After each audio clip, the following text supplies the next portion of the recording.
बैठे बैठे दर्शन कर लिए, ऐसे बस थोड़ा सा नाम मात्र सा सिर झुकाया, खड़ा नहीं हुआ मैं।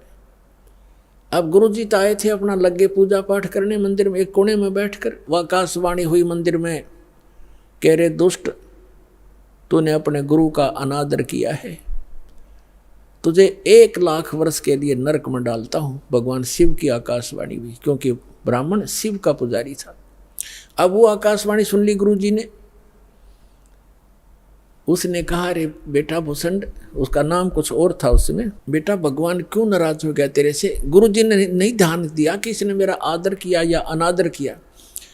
संत के विषय में एक वाणी कही है गरीबदास साहिब जी ने कि आदर अनादर करो क्यों ना कोई, मम संत शरण जगत जान छोई।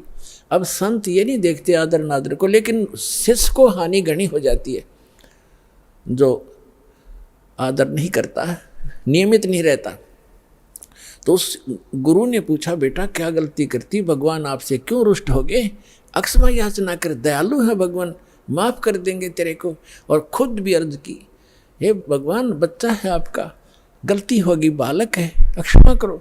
तब उसने आकाशवाणी की फिर दोबारा भगवान शिव ने, जब ये निकम्मा व्यक्ति अपने गुरु का आदर नहीं करता तो मेरा क्या आदर करेगा।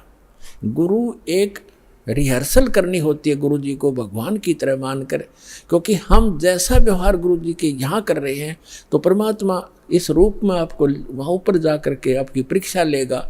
एक स्थान है मानसरोवर पर, तो वहाँ जो जैसा भाव आपका यहाँ वैसा वहाँ होगा, जैसे सोपन में होता है। तो वहाँ से वापस आने के बाद फिर आप बहुत युगों तक वहाँ नहीं जा पाओगे। इसलिए एट प्रेजेंट आपने गुरु जी के साथ ऐसा व्यवहार करना चाहिए, ऐसा बोलना चाहिए जैसे हम भगवान से कर रहे हों।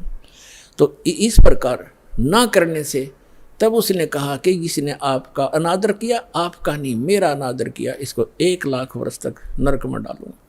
फिर काफ़ी समय तक हाथ जोड़े रहा ब्राह्मण, आपका बच्चा है, बख्श दो दाता, बालक है, गलती होगी, अरे तो भी मांग माफ़ी बच्चे, माफ़ी मांग। लेकिन फिर आकाशवाणी हुई कि मेरा वचन ना खाली जाई, यम के लोग चलो रे भाई। अब कागभूषण कहता है कि मेरी मृत्यु होगी, मैं नरक में डाल दिया गया 1,00,000 वर्ष तक।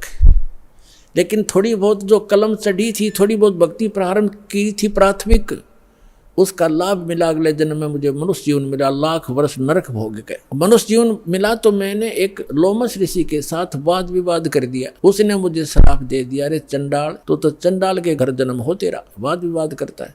तो कागभूषण कहता है कि गुरु जी मैंने दुख नहीं माना संत के उस कुवचन का, और उसने श्राप दे दिया। मैंने हाथ जोड़कर ये कहा कि हे महर्षि जी, दास पर गलती बन गई, मैं नीच व्यक्ति हूँ, मैं कर्महीन हूँ, तभी तो ऐसी भाषा में आपके सामने बोल गया, मेरा दुर्भाग्य था। एक दया करियो दयालु कि मैं किसी जन्म में से चंडाल का पैदा हूँ, पर आप भगवान की भक्ति ना भूल पड़े, ये दया करते मुझे। तो ये आशीर्वाद दे दिया लोमस ऋषि ने। तो सारी कथा बताता है कि फिर मैं क्या हुआ, एक काग के घर जन्म हुआ मेरा। जैसे ब्रह्मा जी हैं, इनका हंस वाहन है, और हंस के साथ एक हंसनी कंपलसरी होती है। तो ब्रह्मा की जो पत्नी सावित्री है, वो हंसनी जब ऋतु पर आई, यानी गर्भवती होने की स्थिति में आई ऋतु पर, तो काग चंड के पास ले गई, कौवा के देवलोक में। उससे मिलन होने से कागभूषण की उत्पत्ति हुई। शेष शरीर मनुष्य जैसा है, ऊपर का मुंह और चोंच कौवे जैसी है। तो वो अब उसने फिर क्या मिला, जब वो कागभूषण के रूप में जन्मा, तब कहते हैं मुझे जोगजीत नाम के एक महापुरुष आकर मिले। वो परमात्मा जैसे दास ने आप पूरे सत्संग में ये निर्णय किया कि वो परमात्मा स्वयं आकर अच्छी आत्माओं को यथार्थ ज्ञान देता है। तब उसने बताया कि मुझे जोगजीत नाम के एक संत मिले, जिन्होंने मुझे उस परमात्म तत्व का ज्ञान दिया। उन्होंने मुझे ऐसा मंत्र दिया जिससे मेरी यह स्थिति हुई कि मेरा बहुत युगों तक अमर शरीर होगा। अब कागभूषण की भी मृत्यु होगी, क्योंकि अब ये समय है, इस समय में जब कागभूषण का जन्म होता तो मोक्ष हो सके था। अब जो प्रसंग आज का चल रहा है कि 2 प्रकार से मानव शरीर प्राप्त है। आप जो परमात्मा के लिए भटक रहे थे और यहाँ आ गए, आप बहुत पुण्यकर्मी प्राणी हो।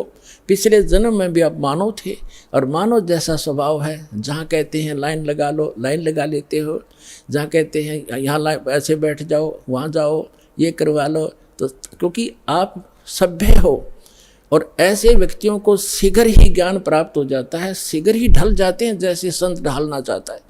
आपके मैल घड़े नहीं थे और जो मैला कपड़ा ज़्यादा होता है धोबी को उसको ज़्यादा प्रयत्न करना पड़ता है, साफ वो भी हो जाएगा। तो इस प्रकार स्थिति है।